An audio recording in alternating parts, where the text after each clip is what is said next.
Hello everyone, welcome back to my YouTube channel. कैसे हैं आप सब। आज हम बात करेंगे प्रधानमंत्री मातृत्व वंदना योजना के बारे में 2.0।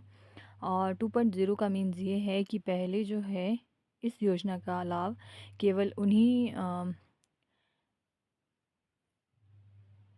लोगों को दिया जाता था जिनका फर्स्ट चाइल्ड हो, यानी कि फ़र्स्ट बच्चा हो। लेकिन 2.0 में अब जो है अगर दूसरा बच्चा यानी कि सेकंड गर्ल चाइल्ड पैदा होती है, ये दूसरी लड़की पैदा होती है, तो उन लोगों को भी जो है प्रधानमंत्री मातृत्व वंदना योजना का लाभ दिया जाएगा। और मिशन शक्ति के अंतर्गत यह योजना चलाई जा रही है, जिसका मुख्य उद्देश्य है सामर्थ्य उपयोजना। और महिला एवं बाल विकास मंत्रालय भारत सरकार की तरफ से ये योजना चलाई जा रही है। तो प्रधानमंत्री मातृत्व वंदना योजना 2.0 का उद्देश्य है बेहतर मातृ पोषण, गर्भवती महिलाओं और धात्री माताओं के स्वास्थ्य एवं पोषाहार व्यवहार में सुधार लाना, आंशिक वित्तीय सहायता, गर्भावस्था के दौरान मजदूरी ना कर पाने के कारण हुई आंशिक वित्तीय क्षति की पूर्ति यानी कि वेज लॉस, ताकि गर्भावस्था के दौरान व प्रसव के उपरांत पर्याप्त पोषण व देखभाल मिल सके। और तीसरा उद्देश्य है कन्या जन्म के प्रति सकारात्मक दृष्टिकोण। यदि दूसरी संतान बालिका है तो उसके लिए अतिरिक्त वित्तीय प्रोत्साहन प्रदान करना एवं कन्या संतान के प्रति सकारात्मक व्यवहार को प्रोत्साहन देना। और योजना का लाभ किसको मिलने वाला है, तो जब ये जानते हैं योजना के लाभ के पात्र, तो योजना का लाभ मिलेगा गर्भवती महिला की आयु 18 वर्ष 7 माह से 55 वर्ष के मध्य होनी चाहिए। और आयु की गणना माहवारी के अंतिम तिथि यानी कि एलएमपी डेट से की जाएगी, अर्थात लाभार्थी की आयु एलएमपी तिथि तक 18 वर्ष पूर्ण होनी चाहिए। पात्र महिला को पहले 2 जीवित बच्चों के लिए ही प्रदान किया जाएगा, और दूसरी संतान बालिका हो तो कौन पात्र नहीं है। केंद्र सरकार, राज्य सरकार, सार्वजनिक क्षेत्र के उपक्रम के अधीन कार्यरत नियमित रोजगार पाने वाली महिलाएं व धात्री महिलाएं जो किसी भी कानून के अंतर्गत समान प्रकार के लाभ को प्राप्त कर रही है, योजना हेतु पात्रता की श्रेणी में नहीं आएगी। और योजना के अंतर्गत लाभार्थी को दे धनराशि एवं प्रमुख शर्तें। प्रथम बच्चे के जन्म पर बालक या बालिका खाते में प्रोत्साहन राशि 2 किस्तों में निम्नलिखित अनुसार दिए जाने का प्रावधान है। तो प्रथम किस्त है गर्भावस्था के पंजीकरण और एलएमपी तिथि के 6 महीने के भीतर कम से कम एक प्रसव पूर्व जांच। और राशि जो रुपए में मिलेगी वो मिलेगी जी 3,000 रुपये। और सत्यापन के लिए आपको चाहिए होगा मातृ एवं बाल सुरक्षा कार्ड यानी कि एमसीपी कार्ड, और सक्षम अधिकारी द्वारा प्रमाणित, मतलब एएनएम के द्वारा प्रमाणित हो या आशा वर्कर। तो द्वितीय किस्त मिलेगी आपको बच्चे के जन्म का पंजीकरण, 14 सप्ताह की आयु तक के सभी टीके लगे हों, बच्चे को रोगों से बचाव के लिए बीसीजी, डीपीटी, ओपीवी एवं हेपेटाइटिस बी या उसके समक्ष टीके। और इसकी जो राशि है वो है 2,000 रुपये। मातृ एवं बाल सुरक्षा कार्ड, जन्म प्रमाण पत्र, ये सभी इन सब चीज़ों की जो है फ़ोटोकॉपी आपको चाहिए होगी। और दूसरा बच्चा यानी कि अगर सेकंड गर्ल चाइल्ड पैदा होती है तो उस समय पर शर्तें हैं। दूसरे जीवित बच्चे के लिए लाभ प्राप्त करने के लिए गर्भावस्था के दौरान पंजीकरण अनिवार्य होगा, और राशि है जी 6,000 रुपये।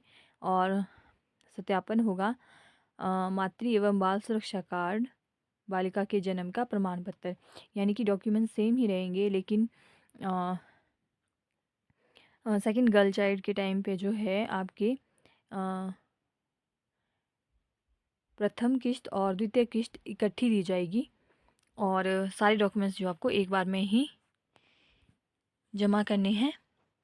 और पात्रता के 10 मानक एवं आवश्यक दस्तावेज, तो इनमें सबसे पहले है अनुसूचित जाति अथवा अनुसूचित जनजाति की महिलाएं तो उनका जाति प्रमाण पत्र, मतलब इनमें से आपको किसी एक दस्तावेज़ की जो है आवश्यकता होगी, और इसके साथ आधार कार्ड जो कि सर्व अनिवार्य है। तो इनमें से जो 10 मानक है, 10 मानक में से आपको कोई एक ही प्रमाण पत्र जिसकी आपको आवश्यकता होगी। तो दिव्यांगजन महिलाएं जो आंशिक रूप से 40% से अधिक या पूर्ण रूप से अक्षम हो, तो उनके लिए दिव्यांगता प्रमाण पत्र अनिवार्य है। और यदि कोई नहीं भी है तो वो कंपल्सरी नहीं है। और बीपीएल राशन कार्ड धारक महिलाएं बीपीएल राशन कार्ड, प्रधानमंत्री जन आरोग्य योजना के अंतर्गत आयुष्मान भारत योजना से इच्छित महिलाएं, आयुष्मान कार्ड और ई श्रम कार्ड धारित महिलाएं ई श्रम कार्ड। और छठा है किसान सम्मान निधि योजना के अंतर्गत लाभार्थी महिला किसान। तो किसान सम्मान निधि संबंधित दस्तावेज ऐसी महिलाएं जिनके पास मनरेगा जॉब कार्ड हो, तो इसमें मनरेगा जॉब कार्ड भी चल पड़ेगा। और ऐसी महिलाएं जिनकी पारिवारिक वार्षिक आय 8 लाख से कम हो, तो उनका आय प्रमाण पत्र चाहिए होगा। गर्भवती या धात्री आंगनवाड़ी कार्यकर्ता एवं सहायिका एवं आशा, तो संबंधित विभाग द्वारा जारी दस्तावेज और राष्ट्रीय खाद्य सुरक्षा अधिनियम 2013 के तहत राशन कार्ड धारक महिलाएं, तो इनमें से आपको कोई एक प्रमाण पत्र होना अनिवार्य है। तो उसके बाद बात करते हैं लाभार्थी के पंजीकरण करने के लिए आवश्यक विवरण। पहली संतान के लिए पहली किस्त। तो फिर से मैं दस्तावेज दोहराना चाहूँगी। तो यहाँ पर जो है लाभार्थी को केंद्र या राज्य सरकार या सार्वजनिक क्षेत्र के उपक्रम या उन लोगों के साथ नियमित रूप से नियोजित नहीं होना चाहिए जो किसी भी कानून के तहत समान लाभ प्राप्त कर रहे हो। पहले और दूसरे बच्चे के लिए आवेदन यदि लड़की है तो लड़की का नाम, जन्म तिथि, जीवित बच्चों की संख्या, आधार संख्या, लाभार्थी का मोबाइल नंबर और सामाजिक और आर्थिक रूप से वंचित वर्गों को निर्धारित करने के लिए पात्रता मानदंड। अनुसूचित जाति और अनुसूचित जनजाति की महिलाएं आंशिक रूप से जो दिव्यांग है, दिव्यांगजन 40% होनी चाहिए या इससे अधिक। बीपीएल राशन कार्ड धारक महिलाएं आयुष्मान भारत के तहत प्रधानमंत्री जन आरोग्य योजना, ई श्रम कार्ड, किसान सम्मान निधि, मनरेगा जॉब कार्ड और 8 लाख रुपए से 8 लाख रुपए प्रतिवर्ष कम हो। गर्भवती और स्तनपान कराने वाली आंगनवाड़ी कार्यकर्ता एवं आशा और खाद्य सुरक्षा अधिनियम राशन कार्ड। तो साथ में है MCTS यानी कि RCH ID, MCP card, registration number, I card. और फिर है जी पंजीकरण की तिथि, मासिक धर्म, प्रसव पूर्व जांच, बच्चे की जन्म की वास्तविक तारीख, लाभार्थी का वर्तमान एड्रेस यानी कि फॉर्म भरते टाइम जो है इन सब चीज़ों का ध्यान रखना है। और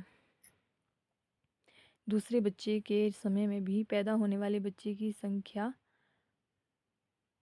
और बच्चे के जन्म के समय, संस्थान का प्रकार और जन्म संस्थान का नाम, बच्चे का लिंग पुरुष या महिला। तो यदि स्वास्थ्य और परिवार कल्याण मंत्रालय द्वारा JSY के तहत लाभ प्राप्त कर रहे हैं तो उसके बारे में भी आपको डिटेल सबमिट करनी है। तो MCP कार्ड पर टीकाकरण, जन्म के समय टीकाकरण, 6ठे सप्ताह में टीकाकरण, 10वें सप्ताह में टीकाकरण और 14वें सप्ताह में टीकाकरण। दूसरे बच्चे के लिए भी सिमिलर ही है, सारे डॉक्यूमेंट्स सेम ही चाहिए होंगे। एक तरीका तो है कि फॉर्म फिल करने का, आशा या आंगनवाड़ी कार्यकर्ता जो है आप उसके पास अपने डॉक्यूमेंट सबमिट करवाइए तो वो ऑनलाइन फॉर्म भर सकती है। और दूसरा तरीका ये है कि होम विज़िट के दौरान जो है face authentication of enrolled beneficiary यानी कि फ़ोन के द्वारा आपके चेहरे की वेरिफिकेशन होगी और उसके थ्रू जो है आप फॉर्म आंगनवाड़ी कार्यकर्ता से भरवा सकते हो।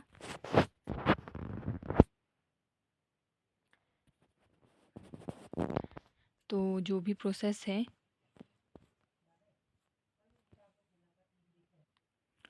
इन 2 तरीक़ों से जो है आप योजना का लाभ अपनी आंगनवाड़ी कार्यकर्ता एवं आशा वर्कर के अंतर्गत ले सकते हैं। तो आज की वीडियो में सिर्फ इतना ही। ज़्यादा जानकारी के लिए चैनल पे बने रहें। तो आज की वीडियो में इतना ही। मिलते हैं नेक्स्ट वीडियो में। Thank you so much for watching.